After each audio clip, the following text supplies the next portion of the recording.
Welcome to Monk's Temple. Let us begin with a simple question. Where are you right now? I do not mean geographically. I mean mentally. As you hear these words, is your mind fully present with this voice? Or is it somewhere else? Perhaps you are thinking about something someone said to you earlier today. Perhaps you are already planning what you need to do tomorrow. Perhaps a memory from years ago has suddenly surfaced, and you find yourself reliving an old conversation, an old regret, an old wound. This is not a flaw in you. This is simply the human mind doing what the human mind has always done. Our bodies are anchored in the present moment. They have no choice. Your body cannot travel to yesterday. Your body cannot leap into next week. But your mind is a time machine. It shoots backward into the past with perfect clarity. It projects forward into the future with vivid imagination.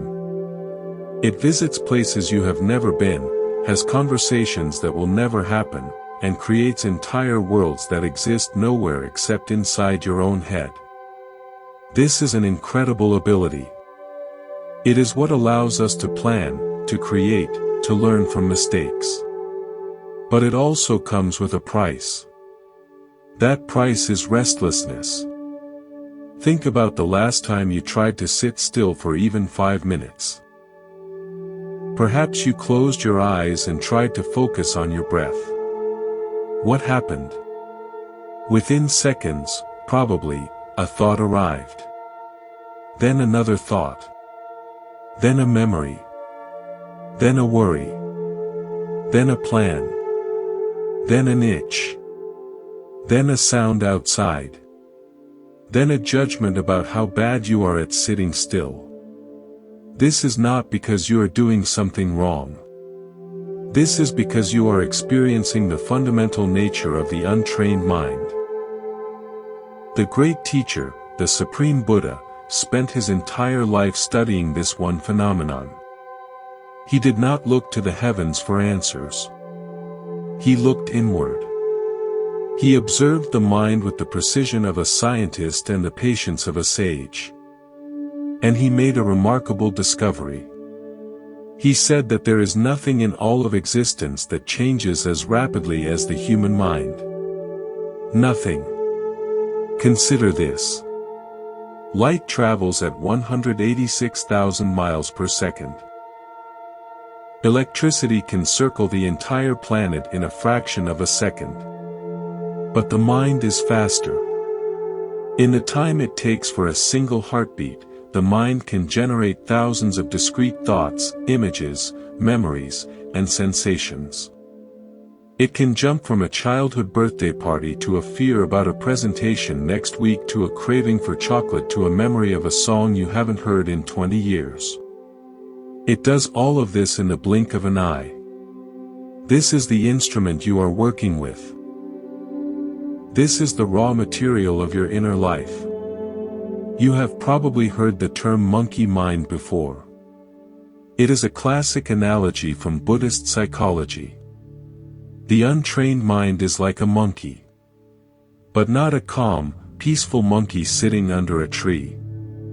Imagine a monkey that has been stung by bees, trapped in a small cage, and given too much sugar. This monkey is panicked. It screeches. It jumps from one branch to another, from one bar of the cage to another. It grabs at things and lets go just as quickly. It never stays still. This is the mind that most of us live with every single day. Now, here is the crucial question. How do you deal with such a mind? How do you tame this monkey? Most people, when they first begin to meditate, make a critical mistake. They try to fight the monkey. They sit down, close their eyes, and they try to force the mind to be still through sheer willpower. They say, "Stop thinking. Be quiet. Stay here." And what happens? The monkey fights back. It screams louder. It jumps faster. It creates 10,000 thoughts just to rebel against the cage. The meditator becomes frustrated, angry at themselves, convinced that they are somehow broken or incapable of peace. But the problem is not with the monkey. The problem is with the approach. You cannot tame a wild animal through force. You cannot befriend a frightened creature by locking it in a cage. The only way to truly work with a wild mind is through kindness, through patience, through friendship. Imagine that your mind is not a monkey but a stray dog that has been living on the streets for years. This dog has been kicked, chased, and ignored.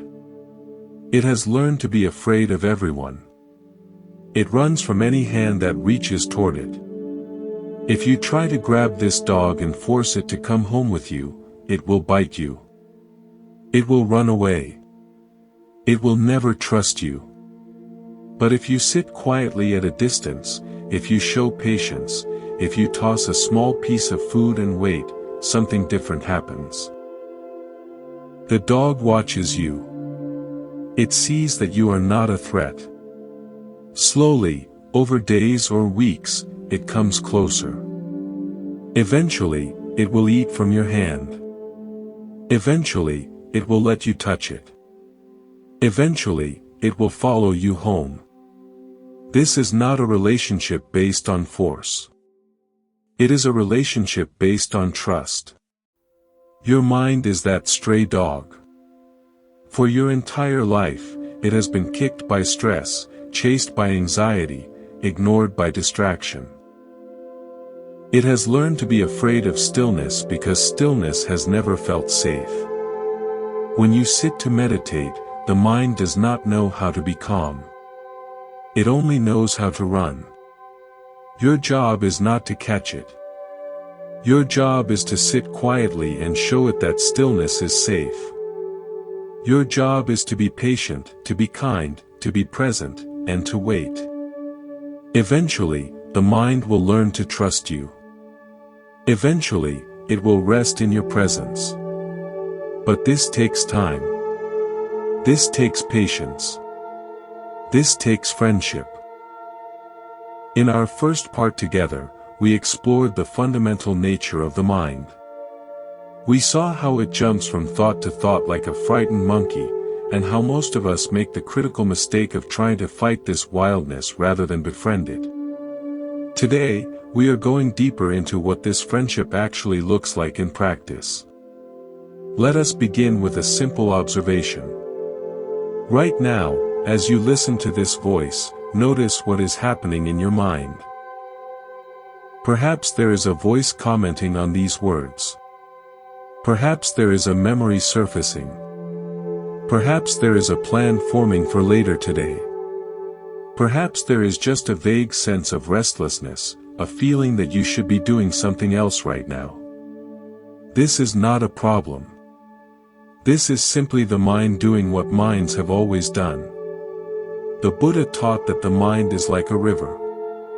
Not a gentle stream, but a river fed by countless tributaries. Thoughts are the water. They flow constantly. You cannot make a river stop flowing by standing in the middle and yelling at the current. You cannot command the water to cease.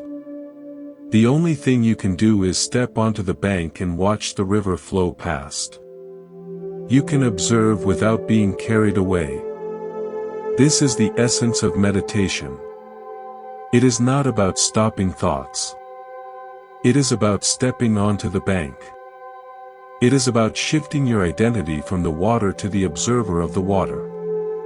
The thoughts will keep flowing. That is their nature. But you do not have to be swept away by every current. Now, modern psychology offers us a fascinating lens through which to understand this ancient wisdom. Neuroscientists have identified something called the default mode network. This is a set of brain regions that become active when you are not focused on any external task.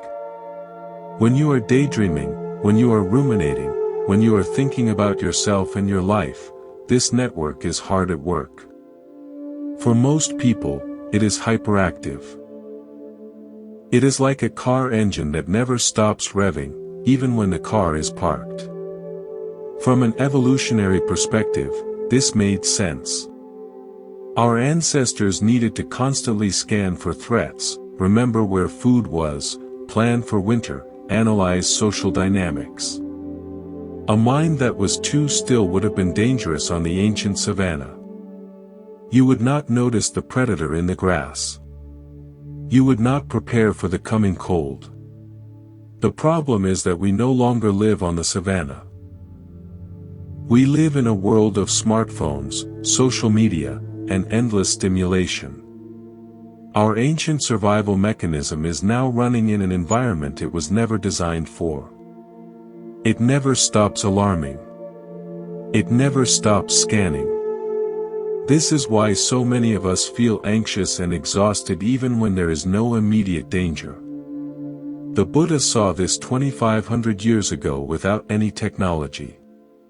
He called it the proliferation of thoughts. He observed how one thought leads to another, which leads to a chain, which leads to an entire story, which leads to an emotional reaction. You see someone look at you a certain way. That is just light hitting your retina. But then the mind takes over. Why did they look at me like that? Do they not like me? Did I do something wrong? I remember last week I said something awkward. Nobody really likes me. In seconds, from a single glance, you have built an entire tragic narrative about your life. So how do we work with this? How do we befriend a mind that is so quick to create suffering? There was once a man who lived alone in a small apartment. Every day, he listened to the radio. It was his only companion. But the radio was old and broken. It did not play music clearly. Instead, it produced a constant stream of static, crackling noises, and distorted voices that were impossible to understand. The man would sit for hours, straining to hear something meaningful through the noise, but he never could. The static drove him crazy. He would hit the radio, shake it, even yell at it. But the static only seemed to get louder. One day, a friend visited and saw what was happening. The friend said, "Why do you keep listening to that broken radio? It is only causing you suffering." The man replied, "But I want to hear music. I know there is music in there somewhere." The friend smiled and said, "The music is not in the radio. The music is in the world outside. If you want to hear music, you do not need to fix the radio. You just need to turn it off and open the window." The man was confused. "But if I turn off the radio, there will be silence." The friend said, "Exactly. And in that silence, you will finally be able to hear the birds singing outside. You will hear the wind in the trees. You will hear your own breath. The music you have been searching for was never in the static. It was always outside, waiting for you to stop listening to the noise. Your mind is that broken radio. For years, you have been straining to find meaning, peace, or answers in the constant stream of mental static. You have been trying to fix the thoughts, to organize them, to understand them, to make them stop. But the static is not where peace lives. Peace lives in the silence between the thoughts. It lives in the space you discover when you stop trying to fix the radio and simply turn your attention elsewhere. Meditation is not about fixing the radio. It is about discovering that you do not need the radio to be happy. It is about opening the window and listening to the world that has always been there, beneath and beyond the noise. The thoughts will still come. The static will still crackle. But you no longer have to sit there straining to hear something meaningful in the noise. You can simply let it be noise and rest your attention in the peaceful silence that holds it all. We have been exploring together the nature of this mind that lives inside each of us. We have seen how it is fast, restless, and easily distracted. We have learned that fighting this mind only makes it more agitated. We have discovered that the path to peace is not through force but through friendship. Today, we are going to look at one of the most common places where this mind causes suffering and how we can apply the principle of befriending in that specific situation. Let us talk about difficult emotions. Everyone has them. Anger arises. Fear grips you. Sadness settles over you like a heavy fog. Jealousy whispers poisonous thoughts in your ear. These emotions are not pleasant. They are uncomfortable. And because they are painful, most of us have developed a very specific habit. We try to make them go away as quickly as possible. Think about the last time you felt angry. What did you do? Perhaps you tried to suppress the anger, to push it down, to pretend it was not there. Perhaps you tried to express it, to yell, to blame someone. Perhaps you tried to distract yourself, to scroll through your phone, to watch television, to eat something. All of these strategies have the same goal. Make this feeling stop. I do not want to feel this.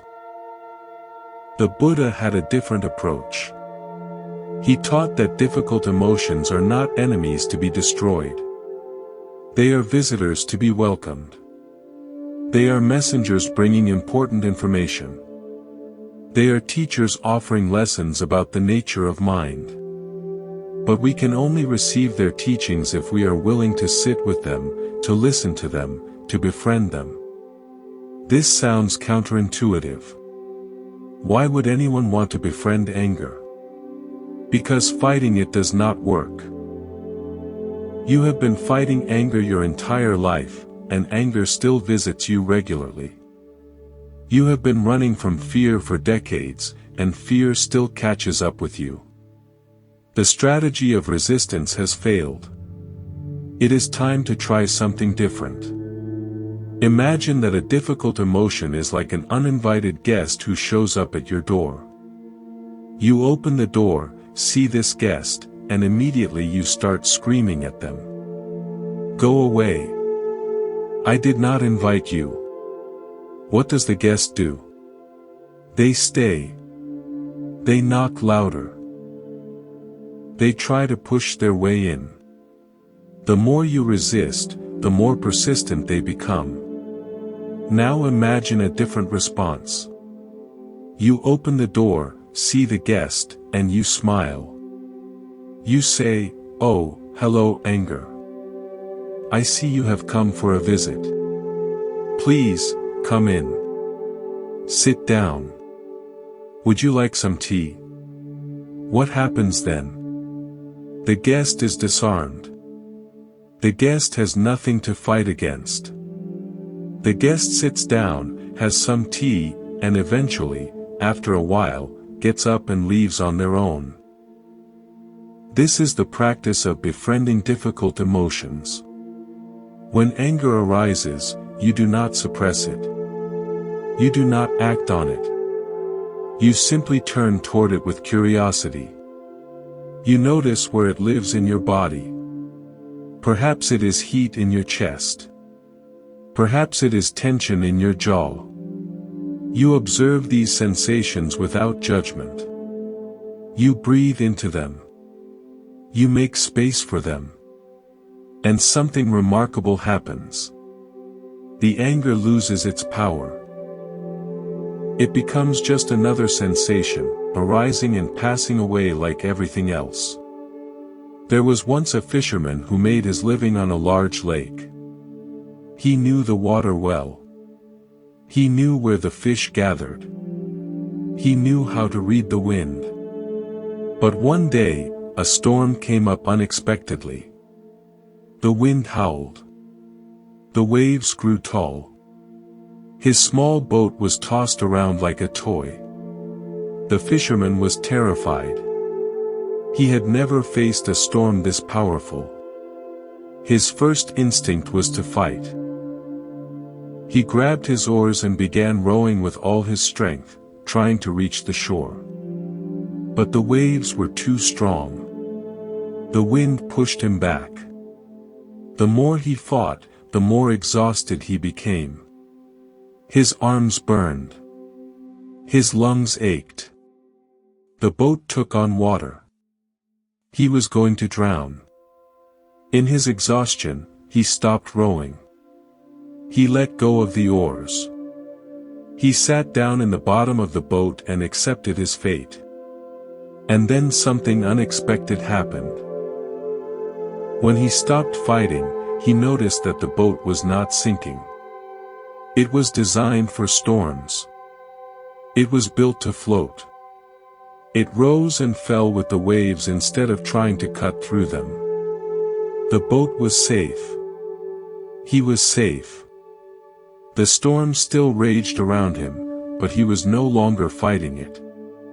He was simply riding it. After some time, the wind died down. The waves calmed. The storm passed, and the fisherman rowed gently back to shore. He realized something that day. The storm was never the enemy. His fighting was the enemy. The storm was just weather. It comes. It goes. But his panic, his desperate rowing, his refusal to accept what was happening, that is what almost killed him. Your difficult emotions are like that storm. They arise. They rage. They feel like they might destroy you. But if you fight them, you exhaust yourself. You make things worse. If instead you can stop rowing, if you can sit quietly in the boat of your awareness and simply ride the waves, you discover something essential. You discover that you are built for this. Your awareness is designed to hold all experiences, the pleasant and the unpleasant. The storm will pass. It always passes. The waves will calm. They always calm. You do not need to fight. You only need to ride. This is the teaching of the Buddha on difficult emotions. Do not fight the storm. Do not try to make it stop. Just sit in the boat of mindful awareness and let it rage around you. Watch it. Feel it. Breathe through it. And trust that it will pass. Because it always does. We have been building a new relationship with our minds. We have moved from fighting to befriending. We have learned to sit with difficult emotions rather than pushing them away. Today, we are going to explore one of the most powerful insights the Buddha offered about the nature of suffering and how we can apply this insight in our daily lives. The Buddha taught that there is a specific mechanism that creates most of our suffering. It is not the events of our lives. It is not the actions of other people. It is something we do internally, moment by moment, often without even realizing it. He called this mechanism clinging or grasping. Think about your own experience. When do you suffer? You suffer when you want something you cannot have. You suffer when you have something and fear losing it. You suffer when you are stuck with something you do not want. In every case, suffering arises from a relationship of wanting or not wanting. It arises from grasping. The mind grasps at pleasant experiences. It wants them to stay forever. It tries to hold on to them, to freeze them in time. But nothing stays forever. The pleasant meal ends. The happy moment passes. The loved one leaves. And because the mind was grasping, because it was clinging, the loss creates suffering. The mind also grasps at avoiding unpleasant experiences. It pushes them away. It tries to escape from them. But unpleasant experiences are also part of life. Pain comes. Loss comes. Disappointment comes. And because the mind is fighting, because it is resisting, the unpleasantness becomes suffering. The Buddha compared this to being shot by two arrows. The first arrow is the actual event. It is the pain, the loss, the disappointment. This first arrow is unavoidable. It is part of being human. The second arrow is the one we shoot ourselves. It is the grasping, the resisting, the clinging, the story we tell ourselves about how this should not be happening, how unfair it is, how we cannot bear it. This second arrow is optional. We do not have to shoot it. But most of us shoot it every single time. The practice of befriending the mind is the practice of learning to stop shooting the second arrow. It is learning to receive the first arrow with openness, with acceptance, with presence, without adding all the extra suffering that comes from resistance. There was once a young boy who lived in a wide, open valley. He loved to run through the fields, feeling the wind in his hair. One day, he had an idea. He wanted to catch the wind. He wanted to hold it in his hands and keep it forever. He ran as fast as he could, and when he felt the wind against his face, he clamped his hands together, trying to trap it. But when he opened his hands, they were empty. He tried again and again, running and grabbing, but his hands were always empty. He became frustrated. He thought the wind was mocking him, hiding from him, refusing to be caught. An old woman saw him from her garden and called out to him. "Young boy, what are you doing?" He said, "I am trying to catch the wind, but it keeps escaping." The old woman laughed gently. She said, "You cannot catch the wind by grabbing it. The wind does not want to be held. It wants to be felt. Stop trying to trap it and just stand still. Feel it on your skin. Watch it move through the grass. Listen to it in the trees. The wind is not something to be caught. It is something to be experienced." The boy stopped running. He stood still in the field. He closed his eyes and felt the wind on his face. He watched the grass bend and sway. He listened to the rustling leaves. And for the first time, he truly experienced the wind. He did not own it. He did not capture it. But he was fully present with it. And that was enough. This is the story of our relationship with experience. We spend our lives trying to catch the wind. We try to grasp pleasant moments and hold on to them forever. We try to grab happiness and trap it in our hands. But happiness, like the wind, is not something that can be held. It is something to be felt in the moment it passes through. The moment you try to grab it, it is gone. The Buddha taught that the path to peace is not in grasping but in releasing. It is in opening your hands instead of clenching them. It is in standing still instead of running after every pleasant sensation. When you stop trying to catch the wind, you discover that you have been standing in it all along. The beauty, the joy, the peace you have been chasing, they are not somewhere else. They are here, in this moment, waiting for you to stop grasping long enough to notice them. This is the freedom that comes from befriending the mind. You no longer have to chase. You no longer have to cling. You can simply be present with whatever arises, knowing that it will pass, knowing that what comes next will also pass, and resting in the awareness that holds it all without grasping, without resisting, without suffering. We have been walking this path together, learning to befriend the mind rather than fight it. We have explored how to work with difficult emotions and how to recognize the suffering caused by grasping. Today, we are going to look at one of the most practical and powerful tools the Buddha gave us for working with the mind in daily life. It is the practice of bringing mindful awareness into ordinary activities. Most people think meditation is something you do only on a cushion with your eyes closed.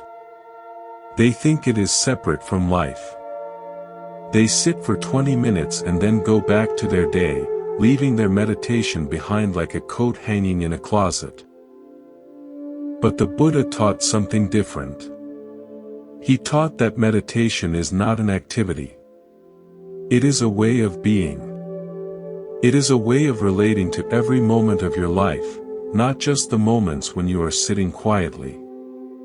Think about all the activities you do on autopilot. Brushing your teeth. Washing dishes. Walking from your car to your office. Drinking a glass of water. These moments are not empty. They are opportunities. They are chances to come back to the present moment, to befriend the mind, to practice presence. The problem is that we spend most of these moments somewhere else. We brush our teeth while planning the day. We wash dishes while replaying an argument. We walk while scrolling through our phones. The body is doing one thing, but the mind is doing something completely different. We are fragmented. We are split. And this fragmentation is exhausting. The Buddha called this being mindful. It means bringing the mind back to the body. It means doing one thing at a time and being fully present for it. It sounds simple, but it is revolutionary in a world that constantly demands our attention be split in 10 different directions. There is a story about a young monk who came to an old master seeking enlightenment. The young monk had been practicing meditation for years. He had sat for countless hours. He had studied the teachings deeply. But he still felt restless, still felt something was missing. One day, he was serving tea to the master.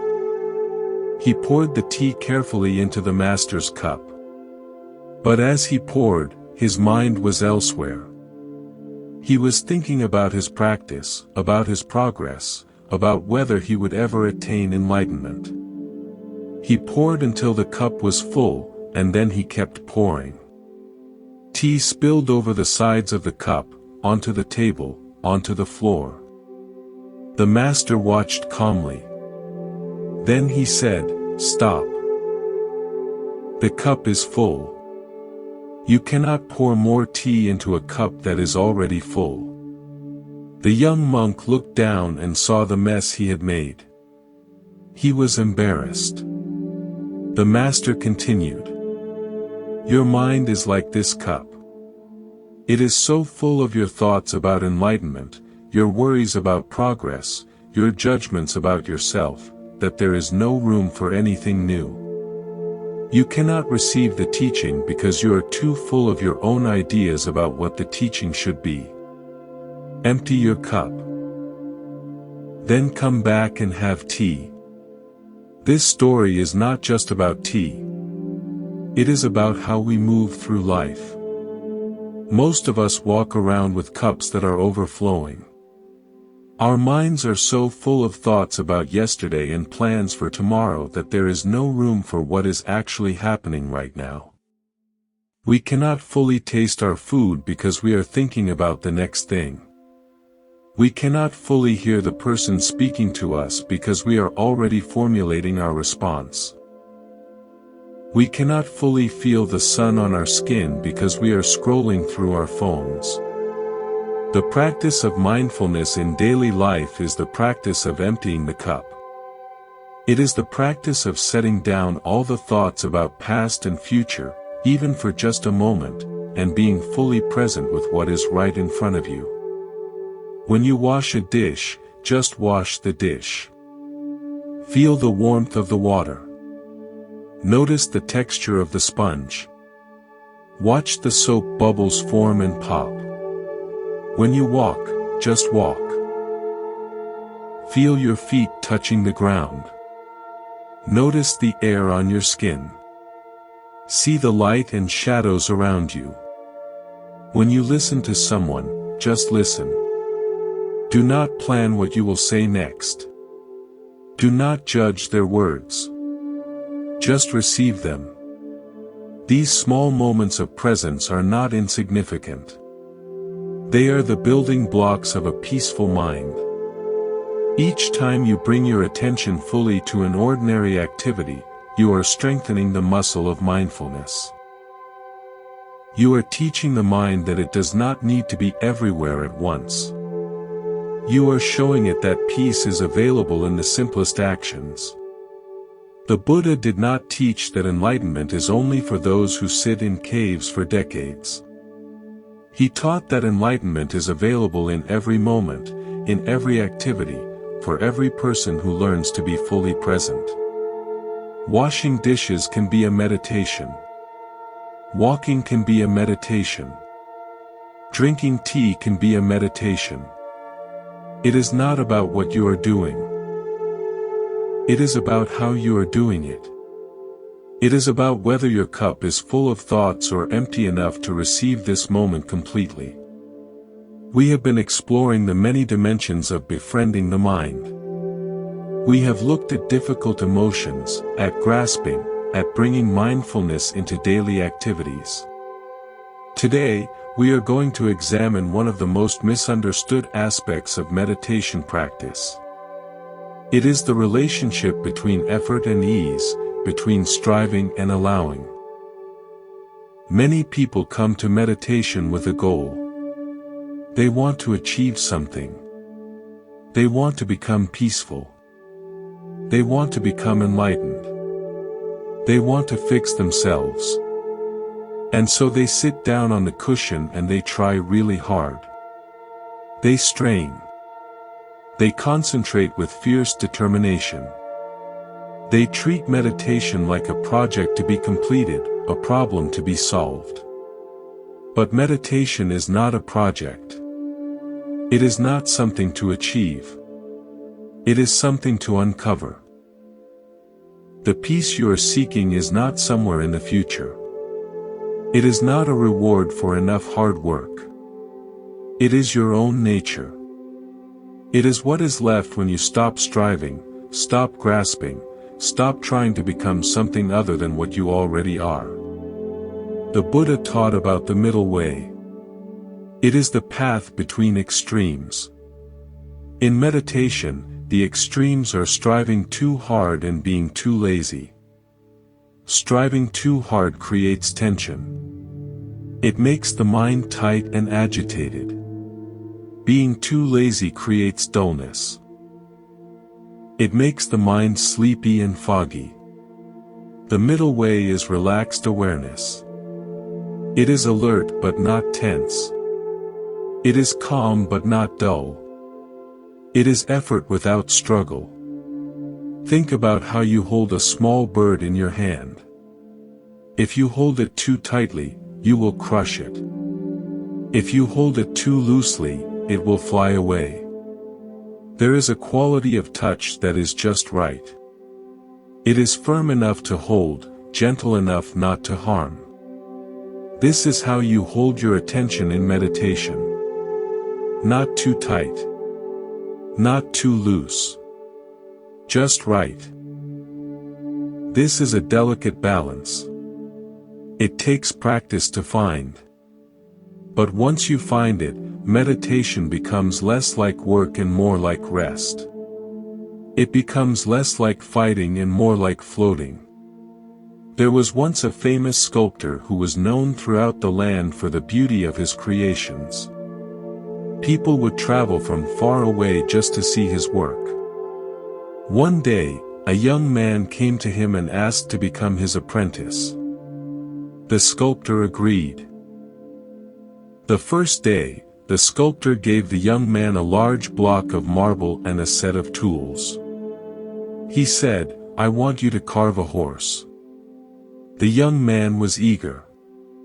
He picked up his hammer and chisel and began attacking the marble with great force. He struck hard and fast, trying to remove large chunks quickly. Dust flew everywhere. The sound of hammer on chisel echoed through the studio. After an hour, the young man stepped back to look at his work. The block of marble was now rough and uneven. There were deep gouges where he had struck too hard. There were cracks where the force had been too great. It looked nothing like a horse. It looked like a damaged rock. The master sculptor watched all of this in silence. Then he walked over and placed a gentle hand on the young man's shoulder. He said, "You are trying too hard. You are fighting the marble. But the marble is not your enemy. It is your partner. The horse is already inside the stone. Your job is not to force it out. Your job is to gently remove everything that is not the horse. But you must do it with patience, with sensitivity, with respect for the material. If you strike too hard, you destroy what you are trying to create." The young man was confused. How do I remove the stone without striking it? The sculptor smiled. He picked up a hammer and chisel and approached another block of marble. "Watch," he said. He began to work. But his strikes were different. They were precise, measured, gentle. He tapped instead of pounded. He listened to the sound of each strike. He felt the vibration through the tool. He worked slowly, patiently, with complete attention. After a long time, the form of a horse began to emerge from the stone. It was beautiful, graceful, alive. The sculptor said, "This is the secret. The force you use must be appropriate to the material. Too much force and you destroy. Too little and nothing changes. But when you find the right touch, the sculpture reveals itself naturally. You are not creating anything. You are simply uncovering what was always there." This is the teaching for your meditation practice. Your mind is that block of marble. The peace, the clarity, the awareness you are seeking are already inside you. They are your true nature. You do not need to create them. You do not need to force them into existence. You simply need to gently remove everything that is covering them. The thoughts, the distractions, the restlessness, these are the excess stone. But you cannot blast them away with force. You cannot hammer at them with frustration. You must work gently, patiently, with respect for the material. Each time you notice a thought and gently return to the breath, you are tapping away a tiny piece of excess stone. Each time you befriend a difficult emotion instead of fighting it, you are smoothing another rough edge. It takes time. It takes patience. It takes the right touch. The Buddha called this right effort. It is not brute force. It is gentle, persistent, patient attention. It is the effort of water wearing away stone, not the effort of a sledgehammer. Water is soft. Stone is hard. But over time, water shapes stone more powerfully than any hammer ever could.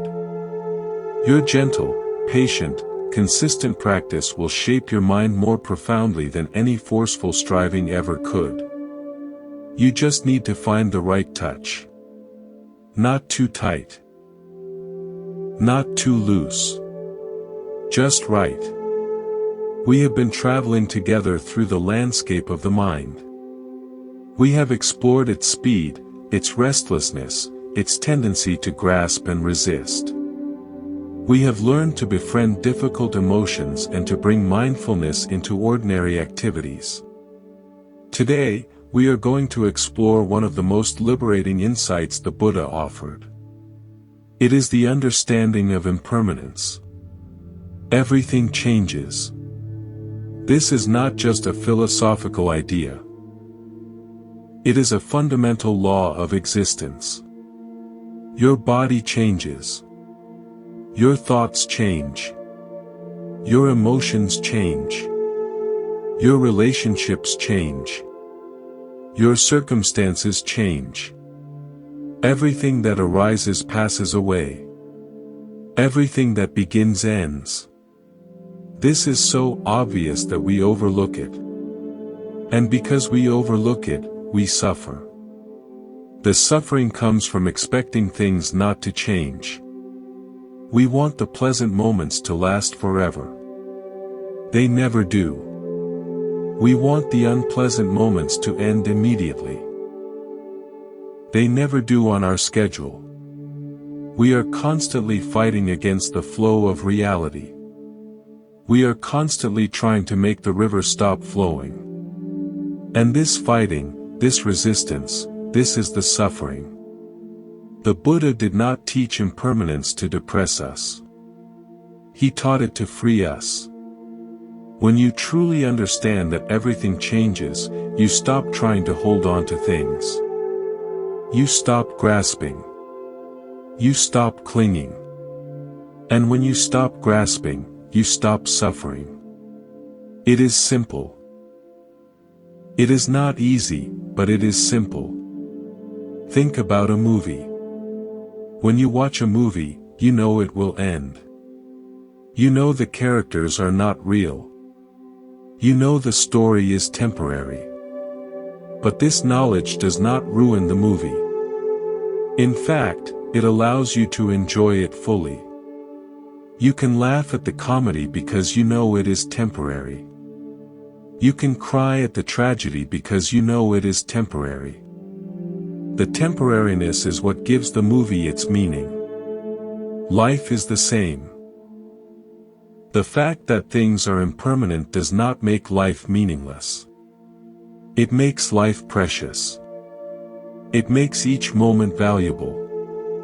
It makes every interaction significant because you never know which moment will be the last. There was once a woman who traveled to a distant country and visited a monastery high in the mountains. She had heard about the monks who created beautiful mandalas out of colored sand. She wanted to see one for herself. When she arrived, the monks were in the final stages of creating a magnificent mandala. It was enormous, perhaps 10 feet across. It depicted a celestial palace with intricate patterns, sacred symbols, and countless details. The monks worked for hours each day, carefully placing grains of colored sand using tiny funnels and scrapers. They had been working on this mandala for weeks. It was breathtakingly beautiful. The woman could not believe the level of detail, the precision, the artistry. She asked one of the monks, "How long did this take to create?" The monk smiled. "For monks working 8 hours a day for 6 weeks." The woman was amazed. She stood there for a long time, studying every detail, marveling at the beauty. She felt honored to witness such a creation. Then something happened that shocked her. The monk who had spoken to her stood up, walked to the edge of the mandala, and swept his hand across the sand. In an instant, weeks of work were destroyed. The beautiful patterns dissolved into a formless pile of colored dust. The woman gasped.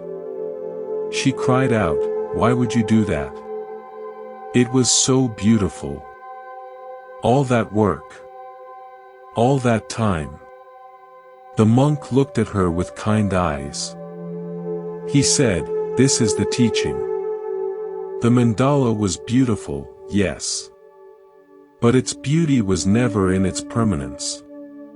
Its beauty was in its existence, in the care and attention that went into its creation, in the minds that appreciated it. If we tried to keep it forever, we would miss the point. All things must end. By destroying it, we honor that truth. We remind ourselves not to cling. We remind ourselves that everything is precious precisely because it does not last." He then took some of the colored sand and poured it into a small pouch, which he gave to the woman. He said, "Take this. It will be scattered in the river, carried to the ocean, becoming part of the world again. Nothing is lost. Everything transforms." The woman took the pouch. She understood something in that moment that she had never understood before. She had spent her entire life trying to hold on to things, trying to make moments last, trying to freeze time. And it had exhausted her. Now she saw a different way. She saw that peace comes not from holding on but from letting go. It comes from appreciating the beauty of the moment while it is here and then releasing it when it is time. This is the wisdom of impermanence. Your life is a sand mandala. Every day, you create something beautiful. Every day, parts of it dissolve. People leave. Opportunities pass. Youth fades. Health changes. You can spend your life mourning the dissolution, or you can appreciate the beauty while it is here and let it go with grace when it is time. The Buddha taught that the mind that understands impermanence is a peaceful mind. It does not grasp. It does not cling. It receives each moment as a gift and releases it without struggle. This is freedom. This is the natural result of befriending the mind. When you are friends with your mind, you are friends with change. You are friends with endings. You are friends with the constant flow of existence. And in that friendship, you find a peace that the world cannot disturb. We have been walking this path together for some time now. We have explored the nature of the mind, the practice of befriending, the wisdom of impermanence. Today, we are going to look at something that is often overlooked in meditation teachings. We are going to look at the role of the heart. Meditation is often presented as a mental practice. It is about watching thoughts, observing the mind, developing awareness. And this is true. But the Buddha's path was never just about the mind. It was also about the heart. In fact, in many ancient languages, the same word is used for both mind and heart. They were not seen as separate. They were seen as one integrated system. When we talk about befriending the mind, we are really talking about developing a heart relationship with our own experience. It is not just about observing thoughts from a cold, detached distance. It is about observing with warmth, with kindness, with compassion. It is about holding our experience the way a mother holds her child. With tenderness.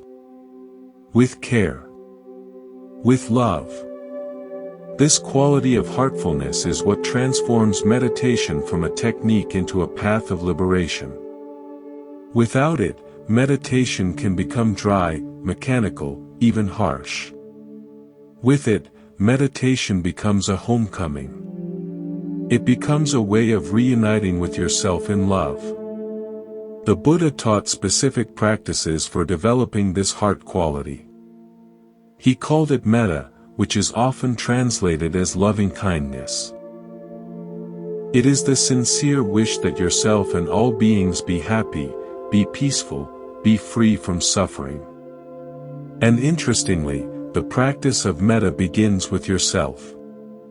You cannot genuinely wish others well if you are at war with yourself. You cannot offer compassion to the world if you have none for your own mind. So befriending the mind is not just a strategy for better concentration. It is an act of love. It is you, turning toward your own experience with the same tenderness you would offer a dear friend who is suffering. There was once a gardener who tended a beautiful public garden. Every day, people would come to walk among the flowers, to sit on the benches, to find peace in the beauty. The gardener loved his work. He loved watching things grow. He loved creating a space where people could rest. One morning, he arrived at the garden and found that someone had damaged one of his favorite flowers during the night. The stem was broken. The petals were scattered on the ground. The flower was dying. The gardener felt a surge of anger. He wanted to find whoever had done this and yell at them. He wanted to install fences and keep people out.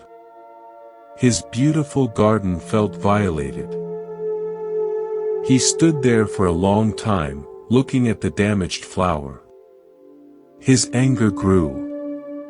His mind spun stories about disrespectful people and a world going downhill. He was suffering. Then an old woman who often sat in the garden approached him.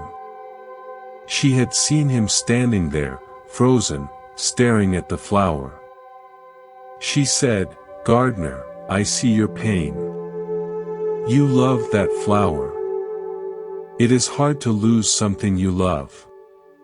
Her words softened something in him. He nodded, still unable to speak. She continued, "But look at the flower.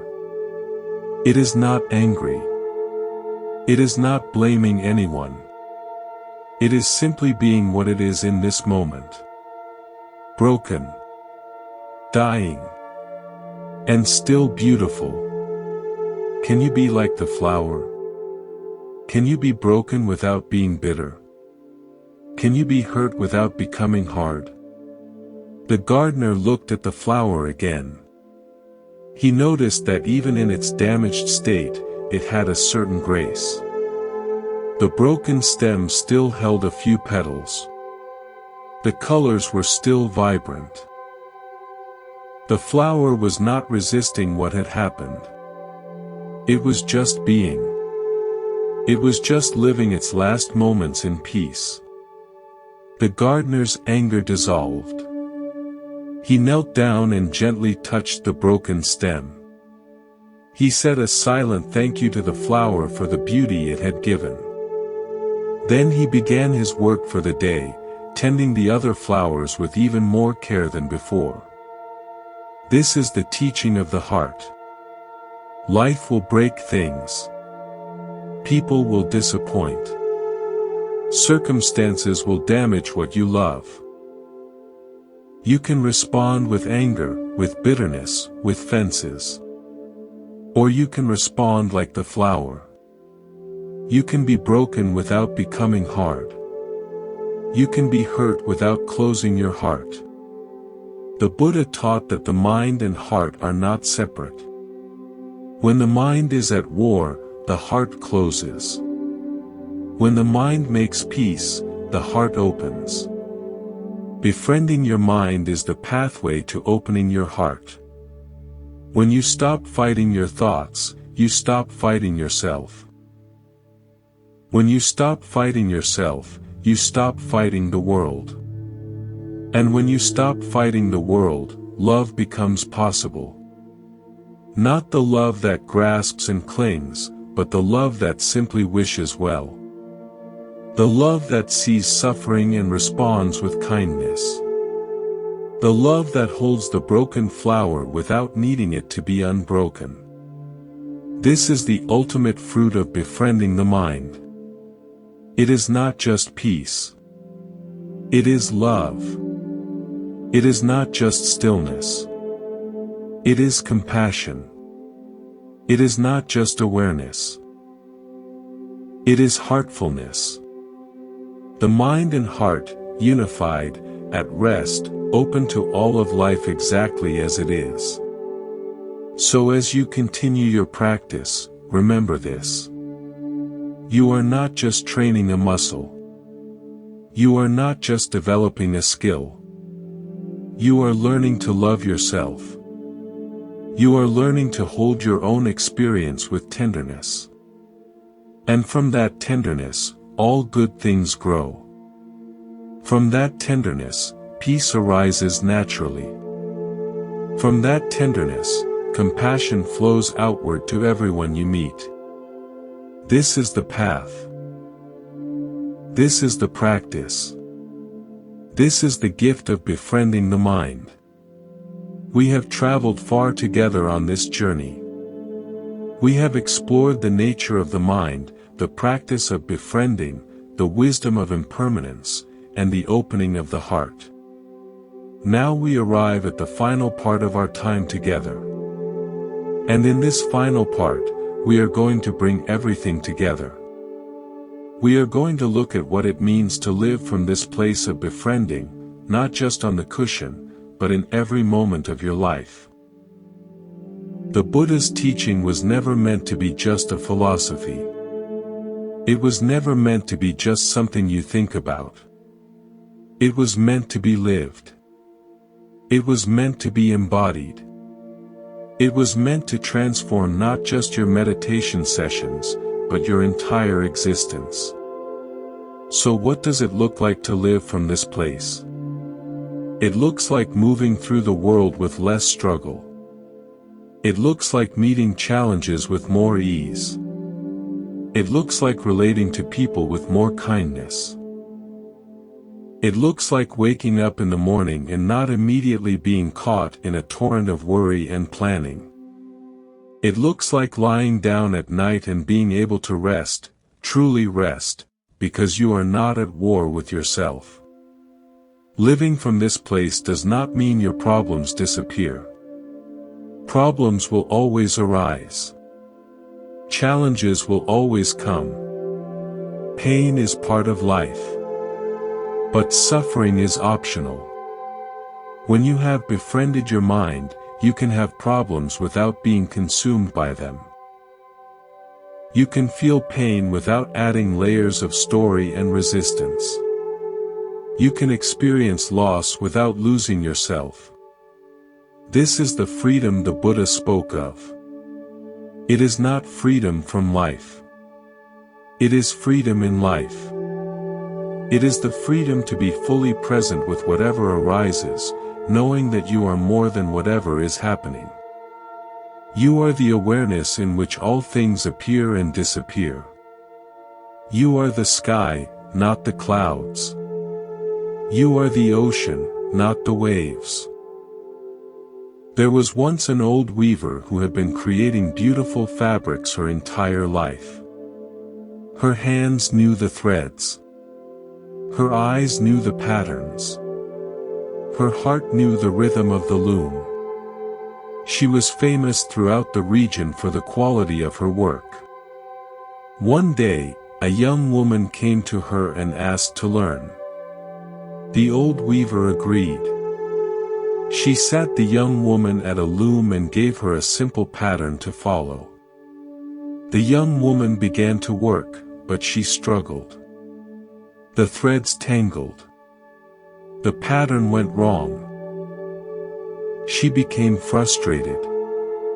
The old weaver watched for a while, then sat down beside her. She said, "You are fighting the loom. You are pulling the threads too tight. You are rushing. The fabric does not emerge from force. It emerges from rhythm.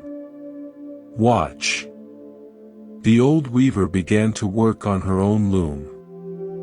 Her movements were slow, graceful, effortless. The shuttle passed back and forth like a bird in flight. The threads wove together perfectly. She said, "The secret is not in the hands. The secret is in the heart. When your heart is at peace, your hands know what to do. When your heart is agitated, even the simplest pattern becomes impossible." The young woman watched and began to understand. She returned to her loom, but this time she did not force. She breathed. She found the rhythm. And slowly, the fabric began to emerge. It was not perfect. There were small mistakes. But it was beautiful. The old weaver smiled. She said, "You have learned the most important lesson. Life is like this loom. You cannot control every thread. Mistakes will appear. Patterns will shift. But if your heart is at peace, you can weave even the mistakes into something beautiful. The fabric of your life is not determined by what happens to you.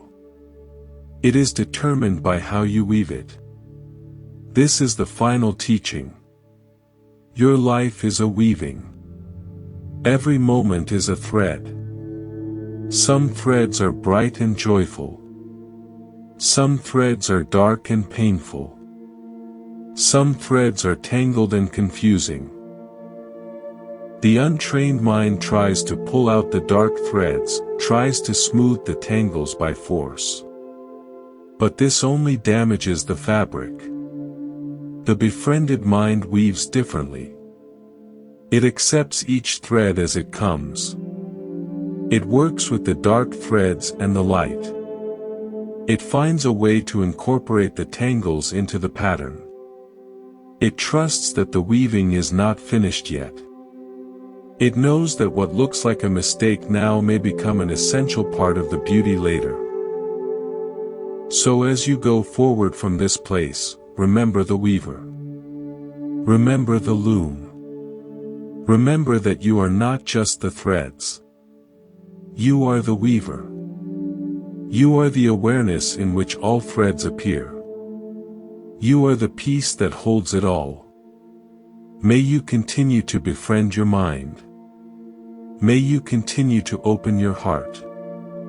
May you weave your life with patience, with kindness, with wisdom. And may you discover, in every moment, the peace that has always been here, waiting for you to stop fighting long enough to notice. Thank you for walking this path with me. This is Monk's Temple. May you be happy. May you be peaceful. May you be free.